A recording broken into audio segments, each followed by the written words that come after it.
فطرت کی اچھی ہو، آپ یہ کس چکر میں پڑ گئی ہیں؟ ہاں بھائی، میں بھی تو یہی کہتی ہوں، اس کی بہن بولی، مگر امی نہیں مان رہی۔ ارے تم دونوں چپ کرو، تم دونوں ابھی بچے ہو، تمہیں نہیں پتا، ایک بار پھر سوچ لیں امی۔ مجھے قریشی صاحب نے ان کے بارے میں بتایا تھا اور انہوں نے بہت تعریف کی تھی بشرا کی اور ان لوگوں کی۔ بہت اچھے اور شریف لوگ ہیں۔ اس کے والد صاحب نے ساری زندگی ایمانداری سے نوکری کی ہے۔ بس تجھے کچھ معلوم نہیں، جیسا میں کہتی ہوں تو ویسا ہی کر۔ مجھے وہ لوگ کچھ اچھے نہیں لگے، ان کی مالی حیثیت بھی کچھ زیادہ نہیں۔ مجھے کل سغرا سے ملنے دو، وہ مجھے ڈیفینس کے ایک گھر میں لے جا رہی ہے، وہاں بھی اکلوتی لڑکی ہے، کروڑوں کی مالک ہے، مجھے وہ دیکھ لینے دو۔ امی پلیز، وہ چک زچ ہو کر بولا۔ ارے بس کر، تو اپنا کام کر، تجھے نہیں معلوم؟ یہ لڑکیاں دیکھنا مجھ پر چھوڑ دے۔ وہ امی کی باتوں سے بہت پریشان سا ہو گیا۔ وہ پڑھا لکھا تھا، اچھی نوکری کی تلاش میں کئی سال ضائع کر دیے۔ اس کے ساتھ کے سب دوست ایک دو بچوں کے باپ بن چکے تھے۔ وہ امی کی بات کو ٹالنا نہیں چاہتا تھا، کیونکہ وہ اپنی ماں کا واحد بیٹا تھا اور چاہتا تھا ان کے دل میں کئی ارمان بہو کے حوالے سے ہوں گے، وہ ارمان پورے ہو جائیں، مگر وہ خاموش ہو گیا۔ اسے کچھ سمجھ نہیں آ رہا تھا کہ کیا کرے۔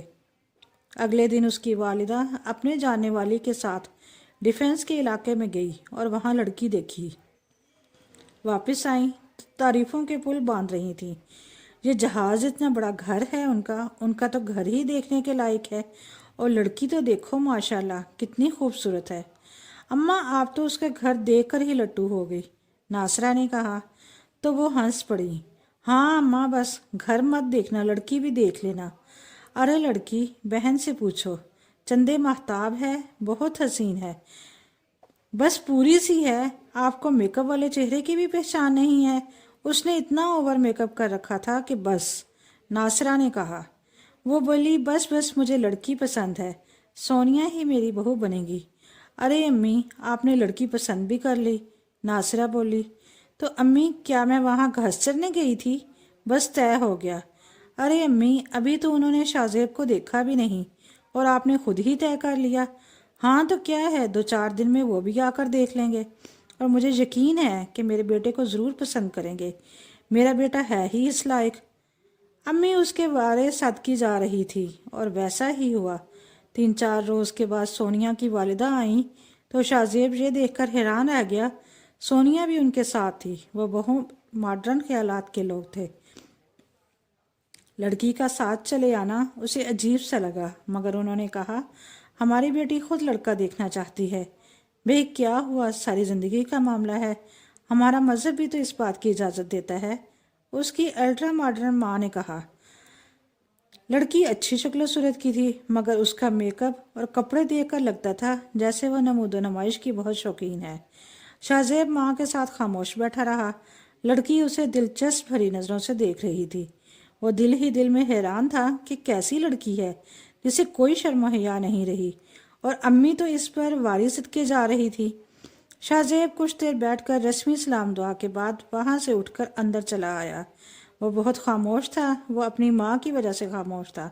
وہ نہیں چاہتا تھا کہ ایسی نمود و نمائش اور دکھاوے والے لوگ ان سے واسطہ پڑے، مگر ماں کا حکم تھا، اور پھر اماں نے ان کے جاتے ہی خوشخبری سنائی کہ انہوں نے شاہ زیب کو پسند کر لیا تھا۔ وہ چٹ منگنی اور پٹ بیاہ کرنا چاہتے تھے، کیونکہ ان کی اکلوتی بیٹی تھی۔ بس میں تو پرسوں ہی جا کر دن طے کروں گی، ہم جلد از جلد شادی کر لیں گے۔ امی اتنی جلدی؟ شاہ زیب نے کہا۔ وہ بولی، خاموش ہو جا، بس اتنی جلدی کیا؟ تیرا دل نہیں چاہتا کہ میں بھی پوتے پوتیوں کو کھلاؤں؟ بس چپ ہو جا، جیسے میں کہہ رہی ہوں ویسے ہی ہوگا۔ اگلے دن شاہ زیب کی ملاقات قریشی صاحب سے ہوئی تو وہ پوچھنے لگے، ارے بھئی کیا ہوا؟ وہ نسیم بیگم صاحب کی بیٹی پسند نہیں آئی تم لوگوں کو؟ قریشی صاحب اینکوں سے اسے جھانک کر دیکھتے ہوئے بولے، وہ قریشی صاحب، دراصل میری امی نے ایک لڑکی پسند کر لی ہے۔ وہ شرمندہ سا ہوا۔ اوہ اچھا، کوئی بات نہیں، ویسے یار وہ لوگ بڑے اچھے تھے، لڑکی بہت سنجیدہ، سلیقہ شعور اور سمجھدار تھی، میری ان سے کافی پرانی جان پہچان ہے۔ چلو تمہاری مرضی، یہ تو قسمت کی بات ہے۔ نصرت بیگم، کیا ہوا ان لوگوں کا؟ بشرا کے والد صاحب نے اپنی بیوی سے پوچھا۔ انہوں نے کوئی جواب ہی نہیں دیا۔ شاید انہیں ہم لوگ پسند نہیں آئے۔ وہ خامد کو بتانے لگی، چلو یہ بھی اچھی بات ہے، انہوں نے ہم میں کوئی نقص نہیں نکالا، اور خاموشی سے ہی سائڈ پر ہو گئے۔ میں تو سمجھتا ہوں یہ بھی ان کی اعلیٰ ظرفی ہے۔ چلو کوئی بات نہیں۔ میرے قریشی صاحب کا جاننے والا وہ لڑکا ہے، اس نے لڑکی کی بہت تعریف کی تھی۔ میں نے کہا چلو میاں دیکھ لیں گے، اگر لڑکا اچھا ہے تو ٹھیک۔ نصرت بیگم خامد کو تسلی دیتے ہوئے بولی، آپ پریشان نہ ہوں، میں نے دلشاد سے کہہ رکھا ہے، وہ ضرور کوئی نہ کوئی رشتہ بتائیں گی۔ ہاں بیگم ٹھیک ہے، مگر تمہاری بہن، ارے اب چھوڑیں بھی، اس کی فکر مت کریں۔ میں نے اس سے کہہ دیا ہے کہ اگر اس کے بیٹے میں کوئی بات ہوتی تو تب تھا نا۔ لڑکا اپنی ماں کے ساتھ اٹلی سے آیا ہے، میں ان کو جانتی ہوں، بہت ہی اچھے لوگ ہیں، بس یوں سمجھ لو کہ ہمارے دور پرے کے رشتہ دار ہیں۔ تم انہیں ایک بار دیکھ لو، انہیں کسی چیز کا لالچ نہیں، وہ چاہتے ہیں کہ بس لڑکی اچھی ہو، پڑھی لکھی ہو، جو وہاں ہمارے ساتھ ایڈجسٹ ہو سکے۔ چلو دیکھنے میں تو کوئی حرج نہیں، ہاں تم کل چل کر میرے ساتھ لڑکا دیکھ لینا۔ اگلے روز بشریٰ کی ماں اس کے ساتھ لڑکا دیکھنے گئی تو انہیں سجاد بہت پسند آیا۔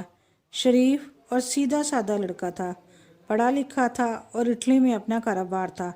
اس نے واپسی پر دلشاد بیگم کو اپنی پسند کا بھی بتا دیا اور انہیں کہہ دیا ہوا کہ ان کے گھر پر آئے کچھ روز کے بعد انہیں اپنے گھر آنے کا پیغام دے دیا گیا۔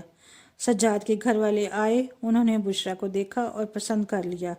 بشریٰ نے لڑکے کو دیکھا، اسے وہ لڑکا پسند آیا، وہ اپنی قسمت پر شاکر تھی۔ اس نے خدا کا شکر ادا کیا کہ اس کی منزل آسان ہوئی۔ وہ سوچتی کہ اس کے مقدر میں اللہ کی طرف سے اچھا ہی لکھا ہوا تھا۔ دونوں گھرانوں کے معاملات طے پا گئے۔ لڑکا صرف 2 مہینے کے لیے پاکستان آیا تھا۔ ان 2 مہینوں کے اندر ہی وہ شادی کر کے واپس جانا چاہتا تھا۔ 2 ماہ کے اندر اندر بشریٰ کی شادی ہو گئی۔ وہ بیاہ کر سجاد کے گھر آ گئی۔ وہ بہت اچھا اور ملنسار اور خوش اخلاق لڑکا تھا۔ چند ہی روز میں اسے اندازہ ہو گیا کہ اللہ نے اس کی قسمت میں بہت اچھا لکھ دیا تھا، اس کی سوچ سے بھی زیادہ۔ 2 مہینے پلک جھپکتے گزر گئے اور سجاد اس کے کاغذات جمع کروا کر واپس اٹلی چلا گیا۔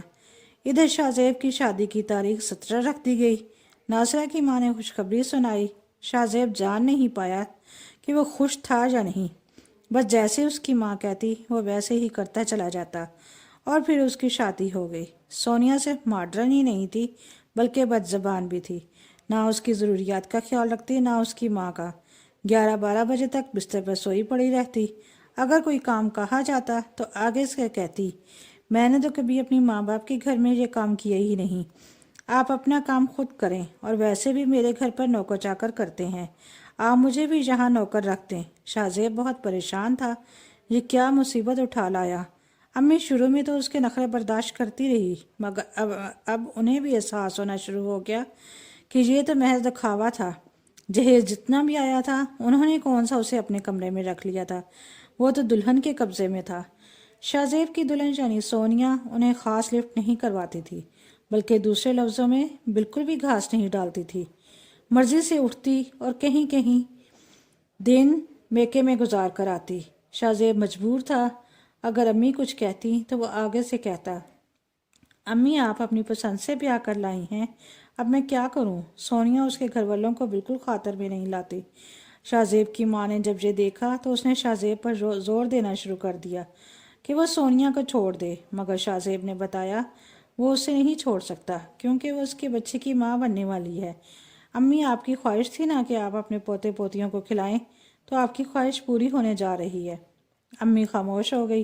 انہیں خوشی تو تھی مگر بد زبان بہو نے ان کی زندگی اجیرن کر رکھی تھی۔ اور جوں ہی اس کے ماں بننے کا وقت قریب آیا، اس کی امی اسے اپنے گھر لے گئی۔ شاہ زیب کے ہاں پیاری سی بیٹی ہوئی، مگر سونیا واپس آنے کا نام نہیں لے رہی تھی۔ یہ تو اس دن پتہ چلا جس دن انہوں نے شاہ زیب پر دباؤ ڈالنا شروع کر دیا کہ وہ ان کے گھر آ کر رہے، یعنی گھر داماد بن جائے۔ شاہ زیب کی ماں نے سنا تو سر پیٹ کر رہ گئی، کہنے لگی یہ کیسے ممکن ہے، میں اپنے بیٹے کو وہاں کیسے بھیج سکتی ہوں۔ شاہ زیب اپنی بیٹی کے لیے تڑپتا، اور سونیا نے یہ شرط رکھ دی تھی کہ اگر وہ وہاں پر آ کر رہے تو ٹھیک، ورنہ وہ اسے بیٹی سے ملنے بھی نہیں دیں گے۔ شاہ زیب نے مجبور ہو کر گھر داماد بننے کا فیصلہ کر لیا۔